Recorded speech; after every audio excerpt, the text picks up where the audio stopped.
Welcome back. तो राहुल गांधी और प्रियंका गांधी लखीमपुर पहुंच चुके हैं और कल जाएंगे अखिलेश यादव। लेकिन इससे पहले खासा सियासी बवाल हुआ। सरकार से लेकर सत्ताधारी पार्टी के प्रवक्ता लखीमपुर में विपक्षी दलों के जाने की जिद को सियासी स्टंट बता रहे थे। ऐसे में राहुल गांधी को लखीमपुर जाने की इजाजत कैसे मिल गई? क्या विपक्षी दबाव में सरकार ने अपनी रणनीति बदली या फिर क्या हुआ? देखिए ये रिपोर्ट। आप सब यहाँ दिन रात संघर्ष कर रहे हैं। कोई किसान संघर्ष या आंदोलन में अपनी जान गंवाता है तब उसे हम मृतक नहीं कहते, उसे हम शहीद कहते हैं। वे शहीद कहलाता। मोदी जी आजादी का अमृत उत्सव मनाने के लिए यहाँ से 100 किलोमीटर दूर आए थे, लेकिन पीड़ित किसानों के आंसू पोंछने के लिए लखीमपुर खेली नहीं आ पाए कि हम कांग्रेस के सिपाही हैं, हम तुम्हारी तानाशाही के सामने नहीं झुकेंगे। जितना मुझे रोकने की कोशिश करोगे उतनी बुलंदी से मैं किसानों की आवाज उठाऊंगा। आधी रात को जब सारा देश सो रहा था, प्रियंका ने सीतापुर की जेल से ही कांग्रेस कार्यकर्ताओं को संघर्ष का मंत्र दिया। तो सुबह होते ही राहुल गांधी भी मीडिया के सामने आए।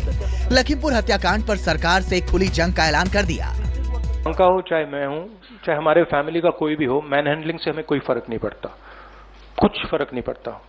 हमारे से आप कुछ भी कर लीजिए, हमें कोई फर्क नहीं पड़ता। हम किसानों की बात कर रहे हैं। हमें बंद कर दीजिए, मैन हैंडल कर दीजिए, मार दीजिए, गाड़ दीजिए, कोई फर्क नहीं पड़ता। हमारी ये ट्रेनिंग है, सालों पुरानी ट्रेनिंग है। ये ट्रेनिंग हमें फैमिली, हमारे परिवार देता है, तो उससे कुछ फर्क नहीं पड़ेगा।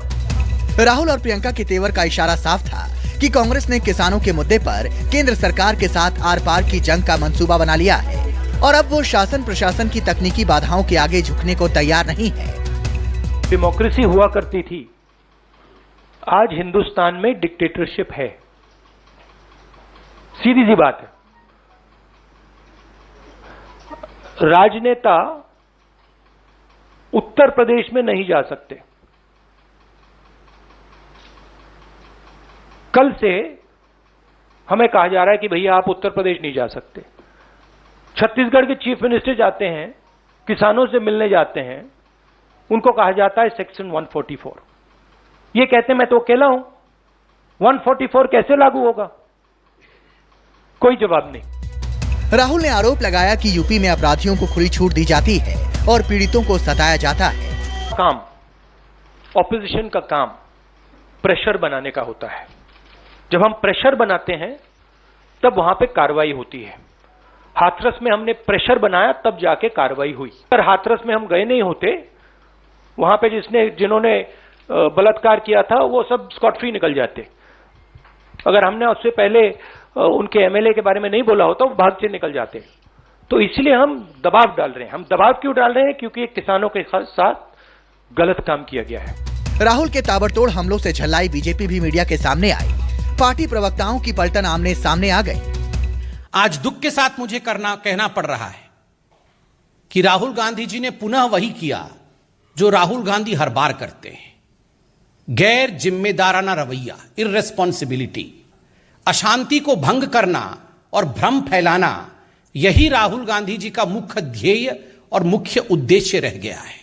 अपराधी बेखौफ घूम रहे हैं।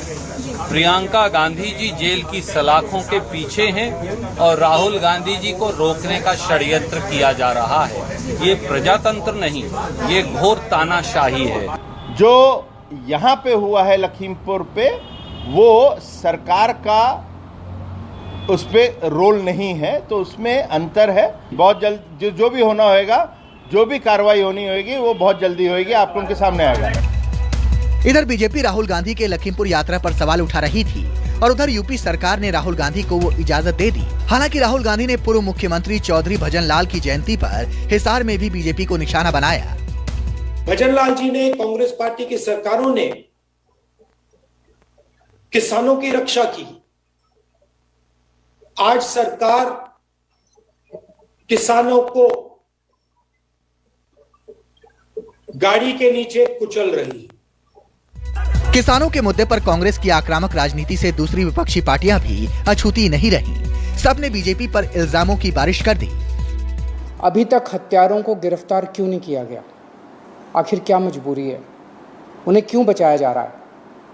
हत्यारों ने दिन दहाड़े इतनी भीड़ के सामने किसानों को अपनी गाड़ी से कुचल दिया और फिर भी अभी तक हत्यारों की गिरफ्तारी नहीं हुई है। मुंबई में बम ब्लास्ट की घटना हुई और प्रधानमंत्री जी वहां गए, आज के प्रधानमंत्री तब के मुख्यमंत्री जी, तो पॉलिटिकल टूरिज्म था और उन्होंने तो प्रेस को भी एड्रेस किया।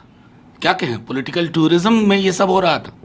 इस शब्दावली से बचा जाए, ये शब्दावली नुकसान कर रही है, लोगों के जख्म पर नमक छिड़क रही है। विपक्षी दल के नेता जो इतने दिन से जाने की कोशिश कर रहे हैं, उन पे रोक लगाई जा रही है, पाबंदी लगाई जा रही है, उससे स्पष्ट हो गया है कि जो केंद्र की सरकार है और उत्तर प्रदेश की सरकार है, विपक्षी नेताओं को किसानों के साथ खड़े होने में उनको दिक्कत हो रही है, उनको सच का सामना करने में दिक्कत हो रही है। कल तक सत्ताधारी पार्टी राहुल गांधी समेत तमाम विपक्षी नेताओं के लखीमपुर जाने की घोषणा का मजाक उड़ा रही थी। शायद अब उसे भी ये बात समझ में आ गई है कि इजाजत देने में उतना सियासी नुकसान नहीं होगा जितना रोकने में हो चुका है। Bureau report, news 24।